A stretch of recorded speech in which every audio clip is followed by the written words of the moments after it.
এই 23 বছরের জিন্দেগিতে রাসূল যত আমল করেছেন, যত সুন্নাত জারি করেছেন, সাহাবায়ে কেরামকে যত সুন্নতের কথা বলেছেন, যেইভাবে তাদেরকে চলতে বলেছেন, কুরআনের যত আয়াত রাসূলের উপরে নাজিল হয়েছে, আল্লাহ তাআলার যত বিধিবিধান রাসূলের উপরে এসেছে, এই 23 বছরের জিন্দেগির সমস্ত আমলগুলো যে করবে সে রাসূলের ইতাআত করলো।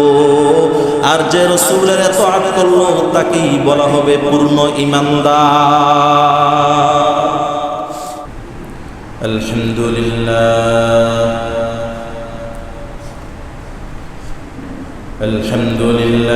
নাহমাদুহু ওয়া নাস্তাঈনুহু ওয়া নাস্তাগফিরুহু ওয়া নু'মিনু বিহি ওয়া নাতাওয়াক্কালু আলাইহি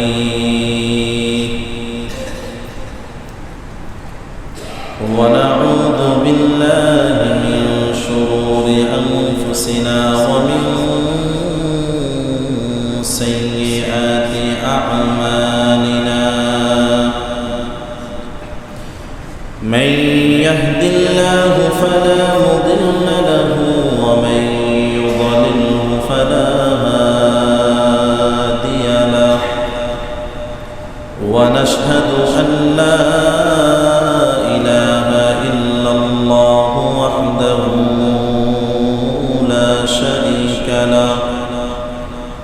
لا ضد له ولا ند له ولا مثل له ونشهد أن سيدنا وسندنا وحبيبنا وحبيب ربنا وطبيبنا وطبيب قلوبنا وأرواحنا وأولانا ومولانا محمدا عبد الله ورسوله صلى الله تعالى عليه وعلى وأصحابه وبارك وسلم تسليما كثيرا كثيرا. أما بعد فقد قال الله تبارك وتعالى في كلامه المجيد وفرقانه الحميد. أعوذ بالله من الشيطان الرجيم. بسم الله الرحمن الرحيم. يا الذين آمنوا أطيعوا الله وأطيعوا الرسول وأولي الأمر منكم. وقال الله تعالى في آية أخرى ما آتاكم الرسول فخذوه وما نهاكم عنه فانتهوا. وقال الصادق المصدوق سيدنا رسول الله صلى الله عليه وسلم كل أمتي يدخلون الجنة إلا من أبى. قالوا يا رسول الله ومن يأبى؟ قال من أطاعني دخل الجنة ومن عصاني فقد أبى. أو كما قال النبي عليه الصلاة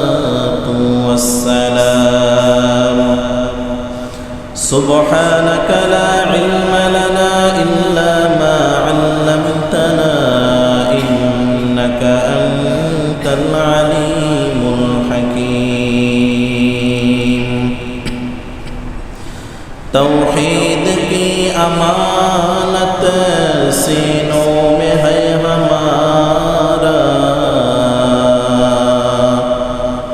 توحید کی امانت سینوں میں ہے ہمارا ایسا نہیں مٹانا نام و نشان ہمارا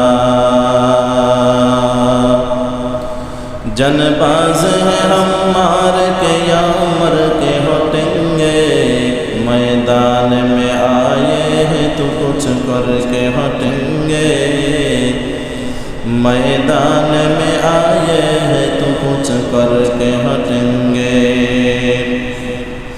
आते हैं मुकाबल पे तो हटते हैं कहीं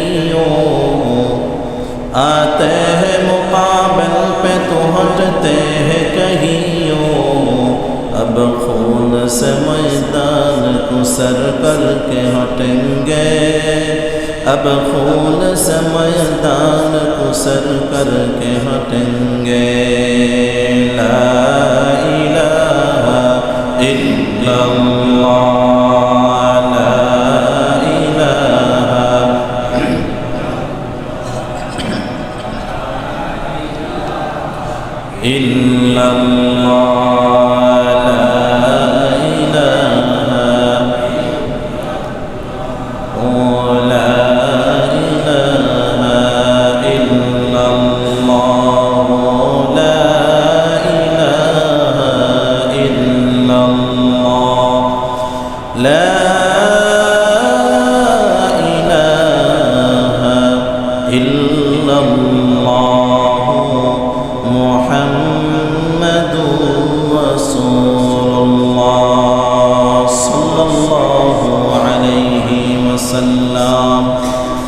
اللهم صل على محمد وعلى آل محمد كما صليت على إبراهيم وعلى آل إبراهيم إنك حميد مجيد اللهم بارك على محمد وعلى آل محمد كما باركت على إبراهيم وعلى آل إبراهيم إنك حميد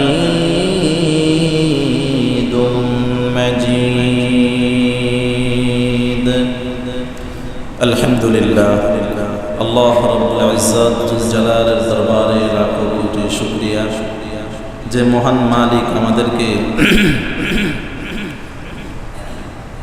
মোহাব্বত করে ভালোবেসে দ্বীনের নিসবতে কোরআনের মোহাব্বতে রব্বে কারীমের এক ফরজ বিধান জুমার নামাজ আদায়ের লক্ষ্যে মসজিদে আসার বসার তৌফিক দান করেছেন তাই রব্বে কারীমের দরবারে শুকর আদায়ের লক্ষ্যে সকলে অন্তরের অন্তঃস্থল থেকে কালিমাত শুকর উচ্চারণ করি বলি আলহামদুলিল্লাহ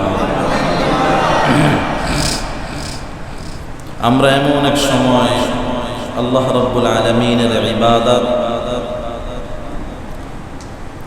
নামাজ রোজা হজ দান সাদাকা আমলগুলো করতেছি যে সময়ে মানুষ দুনিয়ার জন্য উঠে পড়ে লেগেছে কে কার থেকে বেশি দুনিয়ার লাইনে এগিয়ে যাবে তার প্রতিযোগিতা চলতেছে ঠিক ওই সময়ে রব্বে কারীম আমাদেরকে আখিরাতের প্রতিযোগিতার জন্য মসজিদে আসার তৌফিক দান করছেন আলহামদুলিল্লাহ মসজিদে নামাজের জন্য আসলে এখানে টাকা পাওয়া যায় না পাওয়া যায়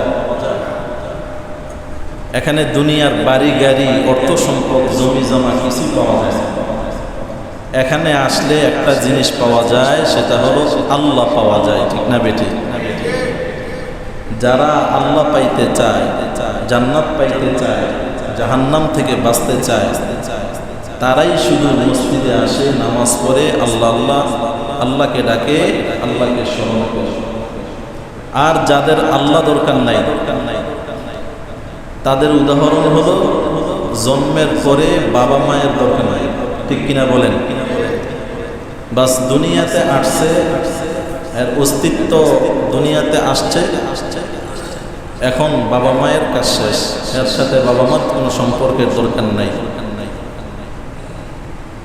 যেই বান্দা মনে করে যে আমার আল্লাহ দরকার নাই, আমার রসুল দরকার নাই, আমার ইসলাম দরকার নাই, আমার শরীয়ত দরকার নাই, তার উদাহরণ হলো জারুর সন্তানের মতো, যে মনে করে যে আমার বাপ মা নাই, ঠিক না বেটি? ঠিক না?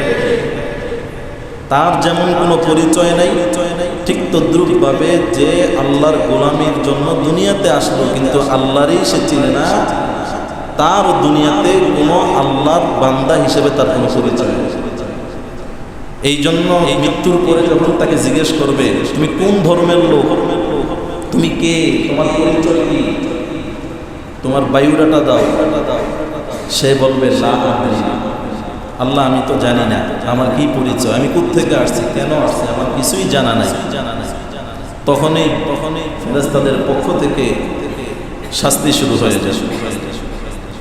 তাহলে বলেন একজন মানুষ দুনিয়াতে কোন পরিচয়ে থাকবে? একটা পরিচয় তার জানা থাকতে হবে কি হবে না? আমি কোন ধর্মের লোক, আমার পরিচিতি কি, আমাকে দুনিয়াতে কোন পরিচয়ে বাঁচতে হবে, যেই পরিচয়ে বাঁচলে দুনিয়াতে আখেরাতে আমার শান্তি হবে, এমন একটা পরিচয় আমাকে জানতে হবে। আর সেই পরিচয়টা আল্লাহ কোরআনের মধ্যে দিয়েছেন। আল্লাহ বলেন বান্দা তোমার পরিচয় দুনিয়াতে হবে যে তুমি একজন মুসলমান। বলেন আমাদের পরিচয় কি? আমরা বাঙালি, আমি বাবা, আমি সন্তান, আমি মামা, আমি কাকা, আমি চাচা, আমি জ্যাঠা, আমি অমুক, আমি তমুক, সব পরিচয় পরে সবার আগের পরিচয় আমি একজন আল্লাহর গোলাম, এটাই আমার পরিচয়। এই জন্য আল্লাহ বলেছেন যে তোমরা হলে গোলাম। যখন প্রত্যেক ব্যক্তি সে মনে করবে যে আমি একজন গোলাম, এই চিন্তা মাথায় আসার সাথে সাথেই তার দিল, দিমাগ, মগজ, মস্তিষ্ক, অনুভূতি সব নরম হয়ে যাবে, ঠিক কিনা? কারণ গোলাম কখনো অহংকার করতে পারে না, গোলাম কখনো গৌরবের সাথে চলতে পারে, গোলাম কখনো মালিকের সামনে বুক ফুলাইয়া হাঁটতে পারে না, বুক ফুলাইয়া সে কথা বলতে পারে। গোলামের কাজ হলো সব সময় মালিকের আনুগত্য করা, ঠিক না? আমরা যখন মনে করব যে আমি আল্লাহর গোলাম, তখন আমার ভিতরে এই একটা অনুভূতি আসবে যে আমি সব সময় নিচু হয়ে থাকতে হবে, নরম হয়ে থাকতে হবে, কারণ আমার একজন পুরো পৃথিবী যিনি চালান রব্বুল আলামিন, একজন আমার মালিক আছে, মনিব আছে, ঠিক কিনা? অতএব পুরা পৃথিবী যিনি চালান, একজন সাধারণ দুনিয়ার মনিবের সামনে গোলামের অবস্থা যদি এমন হয়, তার সামনে বসে সে ভালো করে খাইতে পারে না, সে চারজানু হয়ে আসন ধরে বসতে পারে না, সে পোলাও কুরমা খেতে পারে না, মালিকের সামনে বসে ঠিক মতো কথাও বলতে পারে না, তার ভয় লাগে কি না কি হয়ে যায়, কোন দিক দিয়ে না তার দোষ হয়ে যায়। আর সেখানে আহকামের হাকিমিন পুরা বিশ্ব যিনি পরিচালনা করেন, সে রব্বে কায়নাতের সামনে আমি আপনি অহংকার করে চারজানু হয়ে বসে খাই, আবার দাপটের সাথে চলি, আবার অহংকারের সাথে জমিনে দাপড়াইয়া বেড়াই, তো সেটা কি রব্বুল আলামিনের সামনে আমার ভয় হওয়া উচিত কি উচিত না? বলেন। কিন্তু কেন হয় না? কারণ আমরা আমাদের পরিচয় ভুলে গেছি যে আমরা একজন গোলাম, আমি একজন মুসলমান। এই জন্য মুসলমানদের উচিত সর্বপ্রথম তাকে আল্লাহ রাব্বুল আলামিন আমাদের একটা নাম দিয়েছেন, পরিচয় দিয়েছেন যে তুমি এই পরিচয় দুনিয়ায় যদিও তোমার সামনে পিছনে ডানে বামে অনেক গোষ্ঠীর লোক থাকবে, অনেক নামের অনেক ব্যানারের লোক থাকবে, কিন্তু ওই ব্যানার তোমার না। ওখানে নাস্তিক থাকবে, ওখানে বৌদ্ধ থাকবে, হিন্দু থাকবে, মুশরিক থাকবে, খ্রিস্টান থাকবে, ইহুদি থাকবে, অনেক ব্যানারের লোক থাকবে, অনেক নামের গোষ্ঠীর লোক থাকবে, কিন্তু তোমার নাম যেন তাদের সাথে গুলিয়ে না যায়, তোমার নামটা অনন্য থাকবে, আলাদা থাকবে, সেটা হবে তোমার নাম মুসলমান। এই পরিচয়ই তোমার জন্ম হবে, এই পরিচয়ই তোমার মৃত্যু হবে, এই পরিচয়ই কিয়ামতের ময়দানে তুমি উঠবে, এই পরিচয়ই তুমি জান্নাতে যাবে। সুবহানাল্লাহ। একজন মুসলমানের পরিচয় হবে যে আমি একজন মুসলিম। আর এই মুসলমানের কাজ কি হবে? সর্বপ্রথম তার কাজ হবে আল্লাহ ও তার রাসূলের পথে চলা। আল্লাহ ও তার রাসূলের পথে চলা। আমি আপনারা হয়তো মনে করতে পারেন বা আপনারা চিন্তা করলে বুঝবেন যে আমি বেশি বেশি কোরআন ও সুন্নাহর আলোচনা কেন করি। এই জন্য করি, আল্লাহ ও আল্লাহর রাসূলকে যদি কেউ মানতে পারে, নিজের বাবা, নিজের পূর্বপুরুষ, নিজের বাপদাদা অমুক করছে, তমুক করছে, আমার হুজুরে দেখছি অমুক করছে, আমার পিসাবকে দেখছি অমুক করছে, এই গণ্ডি থেকে বেরিয়ে এসে মানুষ যখন এই কথা ভাববে যে আমার আল্লাহ কি করছে, আমার রাসূল কি করছে, তখনই মানুষের হেদায়েত আসবে, এর আগে হেদায়েত আসবে না। ঠিক না? ঠিক বলেন? যখন আপনি ভাববেন যে আমার বাবা তো কইছে এমন করছে, তখন বুঝবেন আপনাকে শয়তানে ধরছে। যখন কেউ বলবে যে আমার হুজুর কইছে আমারে এই কাজটা করতে, বুঝবেন আপনার পিছনে শয়তান লাগছে। আর যখন কাউকে দেখবেন যে সে বলতেছে যে কোরআন বলছে এটা বলতে, হাদিস বলছে এটা করতে, তাহলে বুঝবেন যে সে হেদায়েত পাওয়ার রাস্তার উপরে চলার চেষ্টা করতেছে। ঠিক কিনা? এটা বুঝতে হবে। এই জন্য আমি আপনাদের কাছে বারবার এই আলোচনা করতে চাই যে আমাদের জেহানকে, আমাদের মেধাকে, আমাদের চিন্তাধারাকে ব্যক্তির এরিয়া থেকে, পরিমণ্ডল থেকে বের করে এনে কোরআন সুন্নাহর পরিমণ্ডলে নেওয়ার জন্য আমরা যেন কোনো সময় এমন না ভাবি যে অমুক হুজুর এটা করেছে, তমুক হুজুর সেটা বলছে, অমুক পিসাব থেকে এমন শুনছি, তমুক পিসাব থেকে এমন শুনছি, ওই মসজিদের খতিব সাহেব তো এটা বলল। এগুলো থেকে বেরিয়ে এসে আমাদেরকে একমাত্র সমাধান নিতে হবে কার থেকে? কোরআন ও সুন্নাহ। যদি কোরআন সুন্নাহর সাথে কোনো আলেমের বক্তব্য মিলে যায়, কোরআন সুন্নাহ থেকে কোনো হুজুরের বক্তব্য মিলে যায়, কোনো পিসাবের বক্তব্য মিলে যায়, কোনো মাদ্রাসার আলেমের বক্তব্য মিলে যায়, তাহলে বলবো যে উনি সঠিক, ওনার বক্তব্য সঠিক। আর যদি না মিলে তাহলে ওনাকে আমরা রিজেক্ট করে দিব, ডিলেট করে দিব, একদম ইরেজ করে খতম করে দিব। কিন্তু কোরআন হাদিসকে কখনো ডিভাইডেড করা যাবে, বাদ দেওয়া যাবে। এই জিনিসটা আমাদের সবসময় মনে রাখতে হবে যে আমাদের সবসময় দলিল হবে কোরআন ও হাদিস। এই বিষয়ে আরেকটু স্পষ্ট করার জন্য আজকে কিছু আলোচনা। আমি আপনাদের সামনে পবিত্র কোরআন থেকে একটি আয়াত ও রাসূলুল্লাহ সাল্লাল্লাহু আলাইহি ওয়াসাল্লাম একটি হাদিস তেলাওয়াত করেছি। হাদিসটি বুখারী শরীফের ৭৩৮০ নম্বর হাদিস। এই হাদিসটি বর্ণিত হযরত আবু হুরায়রা রাদিয়াল্লাহু তাআলা, তিনি বলেন, عن أبي هريرة رضي الله تعالى عنه قال أن رسول الله صلى الله عليه وسلم قال كل أمتي يدخلون الجنة إلا من أبى قيل يا رسول الله من يأبى قال من أطاعني دخل الجنة ومن عصاني فقد أبى। হযরত আবু হুরায়রা থেকে বর্ণিত এই হাদিসের মধ্যে রাসূল বলতেছেন, কুল্লু উম্মতি ইয়াদখুলুনাল জান্নাতা ইল্লা মান আবা, সমস্ত উম্মত জান্নাতে প্রবেশ করবে তবে ওই ব্যক্তি ছাড়া যে রাসূলকে অস্বীকার করেছে, নাফরমানি করেছে। সাহাবায়ে কেরাম প্রশ্ন করলেন, ইয়া রাসূলুল্লাহ, নাফরমানকে, অস্বীকারীকে? রাসূল বললেন, যেই ব্যক্তি আমার অনুসরণ করলো সে জান্নাতে প্রবেশ করলো, আর যে আমার নাফরমানি করলো সেই আমাকে অস্বীকার করলো। এই হাদিসের বর্ণনাকারী হযরত আবু হুরায়রা। মুসলমানদের মধ্যে মনে হয় না এমন কোন মুসলমান আছে যে হযরত আবু হুরায়রার নাম শোনেন নাই। ঠিক কিনা বলেন? একজন প্রসিদ্ধ প্রখ্যাত সাহাবী, নাম হযরত আবু হুরায়রা। তার আসল নাম ছিল আব্দুর রহমান বিন সখর আদ-দাওসী। 7ম হিজরিতে 30 বছর বয়সে ইসলাম গ্রহণ করেন। জনাবে মুহাম্মদুর রাসূলুল্লাহ সাল্লাল্লাহু আলাইহি ওয়াসাল্লাম তার নাম রেখেছেন আব্দুল্লাহ অথবা আব্দুর রহমান, কিন্তু আমরা তাকে আবু হুরায়রা নামে চিনি। এই আবু হুরায়রা নাম প্রসিদ্ধ হলো কেমনে? তো এই আবু হুরায়রা রাদিয়াল্লাহু তাআলা আনহু, তার একটা ছোট্ট বিড়াল ছিল। তিনি বিড়ালকে খুব পছন্দ করতেন, সব সময় তার সাথে বিড়াল হয়। তো আবুন অর্থ হলো বাবা, হুরায়রা অর্থ হলো বিড়াল।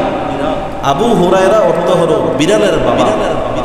আল্লাহর রাসূল সাল্লাল্লাহু আলাইহি সাল্লাম তার বিড়ালের সাথে মহব্বত থেকে দেখে একবার তাকে মহব্বত করে ডাক দিলেন আবু হুরায়রা, বিড়ালের পিতা। এখান থেকে তার উপাধি হয়ে গেল বিড়ালের পিতা। এই নামেই চলতে থাকলো আবু হুরায়রা। এই আবু হুরায়রা সমস্ত সাহাবীর থেকে সবচাইতে বেশি হাদিস বর্ণনা করেছেন। সমস্ত সাহাবীর চাইতে সবচাইতে বেশি হাদিস বর্ণনা করেছেন আবু হুরায়রা। কি পরিমাণ হাদিস বর্ণনা করেছেন?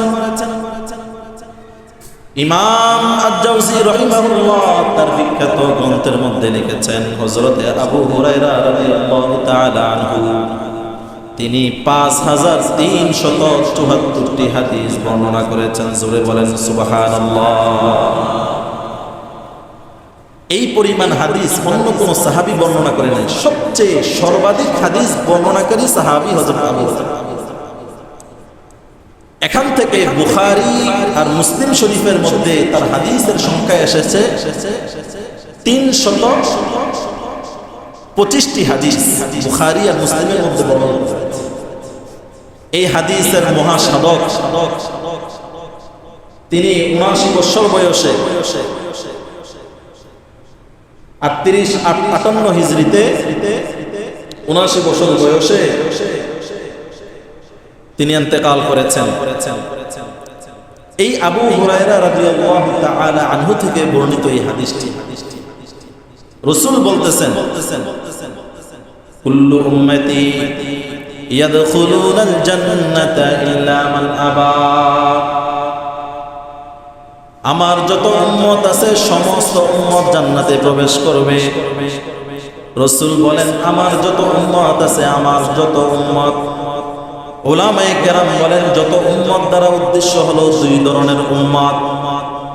এক ধরনের উম্মত হলো উম্মতে দাওয়াত, আরেক ধরনের উম্মতের নাম হলো উম্মতে ইজাবাত।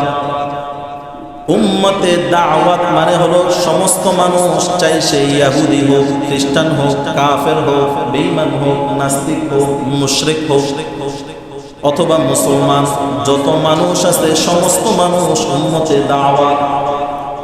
আর যদি বলে না সমস্ত মানুষ বলতে উম্মতে ইজাবাত, উম্মতে ইজাবাত মানুষ হলো যারা রাসূলের ইসলাম গ্রহণ করে, দাওয়াত গ্রহণ করে শুধু মুসলমান হয়েছে, তাদেরকে বলা হয় উম্মতে ইজাবাত।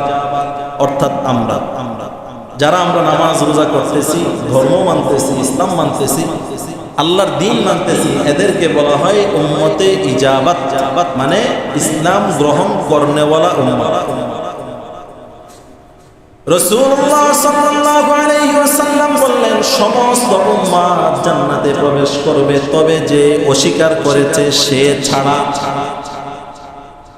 যদি ধরি যে সমস্ত মুসলমান জান্নাতে প্রবেশ করবে, যে অস্বীকার করেছে সে ছাড়া, তার মানে বোঝা যায় মুসলমানদের মধ্যে যারা অস্বীকার করবে রাসূলকে, রাসূলের সুন্নাত মানবে না, রাসূলের সুন্নাতের উপরে চলবে না, রাসূলের মুহাব্বত ভালোবাসা অন্তরে থাকবে না, আল্লাহর নবীর পদ্ধতি দেখানো রাস্তায় চলবে না, রাসূলুল্লাহ সাল্লাল্লাহু আলাইহি ওয়াসাল্লাম যেইভাবে ঈমান আনতে বলেছেন ওইভাবে আনবে না, যেইভাবে নামাজ পড়তে বলেছেন ওইভাবে পড়বে না, যেইভাবে দান সাদাকা করতে বলেছেন ওইভাবে করবে না, যেইভাবে রাসূলের এতআত আনুগত্য করতে বলেছেন ওইভাবে করবে না।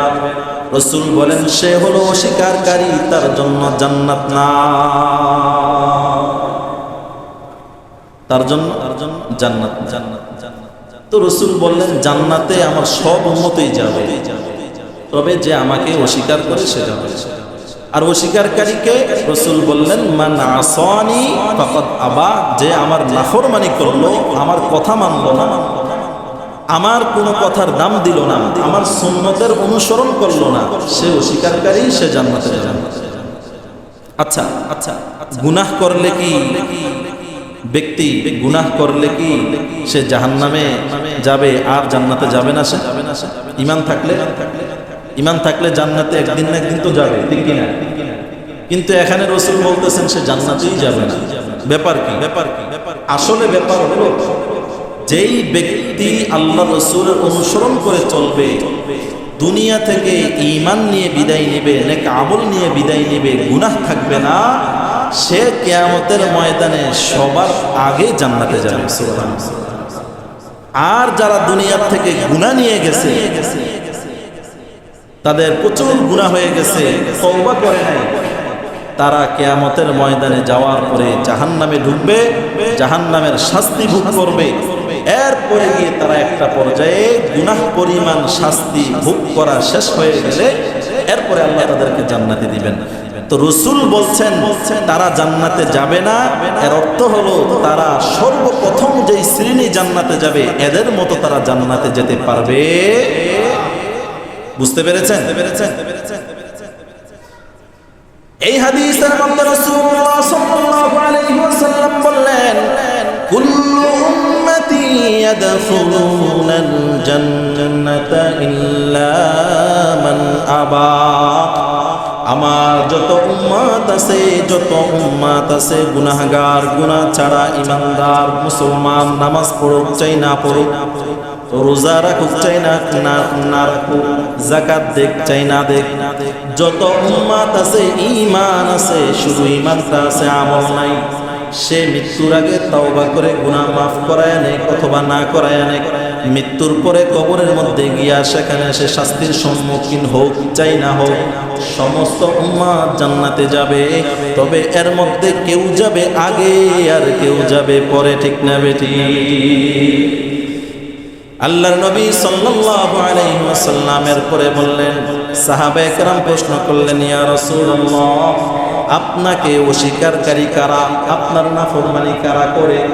আল্লাহর নবী বললেন, মান আতাআনি দাখালাল জান্নাহ, যেই ব্যক্তি আমি নবীর অনুসরণ করবে, আনুগত্য করবে, সে জান্নাতে যাবে। সুবহানাল্লাহ। দুনিয়াতে যত মুসলমান, যত ঈমানদার থাকুক না কেন, কিয়ামতের ময়দানে জান্নাতে যাওয়ার জন্য রাসূলের অনুসরণের কোনো বিকল্প নাই, ঠিক না বেটি? যেই ব্যক্তি দুনিয়াতে রাসূলের অনুসরণ করবে, যে যতটুকু অনুসরণ করবে সে ততটুকুর ফল পাবে। আমি শুধু রাসূলের ছোট্ট কিছু সুন্নত মানলাম, আল্লাহর রাসূলের সারা জীবনের সুন্নত মানলাম না, তাহলে আমি ওই পর্যায়ের জান্নাতে যাব। আমি যদি রাসূলের সারা জীবনের সুন্নত মানলাম, তাহলে আমাকে ওই পর্যায়ের জান্নাত দেওয়া হবে। আল্লাহর নবী বললেন, যেই ব্যক্তি আমার অনুসরণ করবে সে জান্নাতে যাবে। এর ব্যাখ্যা কি? উলামায়ে কেরাম বলেন, রাসূলের অনুসরণ করার অর্থ কি? রাসূলের অনুসরণ কতটুকু করলে পরে জান্নাত পাওয়া যাবে? কি পরিমাণ রাসূলের সুন্নাত মানলে পরে জান্নাতে যাওয়া যাবে? রাসূলের কতটুকু অনুসরণ করলে একজন ঈমানদার সে জান্নাতি হবে বলে ধরা হবে? উলামায়ে কেরাম বলেন, আল্লাহর নবী মক্কার জীবনে যখন নবী হইছেন, নবুয়ত পাইছেন, তখন থেকে নিয়ে মদিনায় ইন্তেকাল করা পর্যন্ত মোট 23 বছর, বলেন না কত বছর? 23 বছর।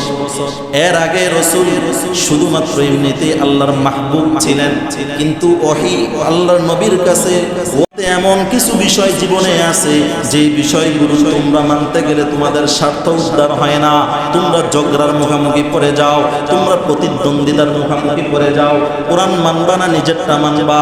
আল্লাহ বলেন, ফারুদ্দুহু ইলাল্লাহি ওয়ার রাসূল, ওই সময়টাতে তোমরা ওই বিষয়টাকে কোরআন ও সুন্নাহর দিকে ফিরিয়ে দাও, কোরআন সুন্নাহ যা বলে সেটাই মানবা। কথা কা বলেন, কথা কা? আল্লাহ বলছে, যখন দেখবা সাংঘর্ষিক, মানে আমি যদি আমারটা মানি আমার লাভ, কোরআন সুন্নাহটা মানলে লাভ হচ্ছে না, এখন আমি কারটা মানবো, কোন দিকে যাব? আসলে না মানলে আমারটা, আমিও তো ক্ষতিগ্রস্ত হয়ে যাব, কি করা যায়, কি করা যায়? তখন আল্লাহ বলেন আল্লাহ আল্লাহর রাসূলেরটাই মানবা। সুবহানাল্লাহ। ইন কুনতুম তুমিনুনা বিল্লাহি ওয়াল ইয়াউমিল আখির, আল্লাহ বলেন যদি তুমি ঈমানদার হও, আল্লাহকে বিশ্বাস করো, আখিরাতকে বিশ্বাস করো, তাইলে তুমি আল্লাহ আল্লাহর রাসূলেরটা মানবা। আর যদি তোমার মধ্যে আল্লাহর বিশ্বাস না থাকে, আল্লাহর আখিরাতের বিশ্বাস না থাকে, কিয়ামতের বিশ্বাস না থাকে, তাইলে তুমি যেইটাই মানো সমস্যা নাই, শাস্তি আছে। তাহলে জীবনের সর্বক্ষেত্রে আনুগত্য হবে কার? সর্বপ্রথম আনুগত্য আল্লাহর সাথে সাথে আল্লাহ রাসূল। আল্লাহর রাসূল সাল্লাল্লাহু আলাইহি সাল্লামের আনুগত্য করব কিছু বিষয়ে না সব বিষয়ে? বলেন কিছু বিষয়ে না সব বিষয়ে? সব বিষয় বলতে নিজের স্বার্থের সাথে যেগুলা মিলবে এগুলাই, না যা মিলবে না সেগুলাও, যা মিলবে না সেগুলো। অতএব নিজের জীবন চালাইতে হবে একমাত্র কোরআন সুন্নাহকে সামনে রেখে। এর সাথে আমার স্বার্থ হয়তো পক্ষেও যেতে পারে, বিপক্ষেও যেতে পারে, আমার স্বার্থ উদ্ধার হতেও পারে, নাও হতে পারে, যেটাই হোক কোরআন সুন্নাহই হবে আমার একমাত্র আইডল, কোরআন সুন্নাহই হবে আমার একমাত্র সামনের পথ নির্দেশিকা। এটা যদি কারো জীবনে আনা যায় তাহলে সে হবে পূর্ণ আনুগত্যশীল বান্দা।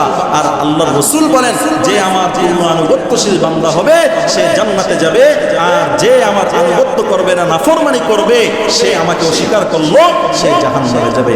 রব্বে কারীম আমাদের সকলকে পূর্ণ আনুগত্যশীল বান্দা হয়ে ঈমানকে মজবুত করে আমলকে সুন্দর করে আল্লাহর ডাকে সাড়া দিয়ে কবরে যাওয়ার তৌফিক দান করেন। সকলে বলি আমিন। ওয়া আখিরু দাওয়ানা আলহামদুলিল্লাহি রাব্বিল আলামিন।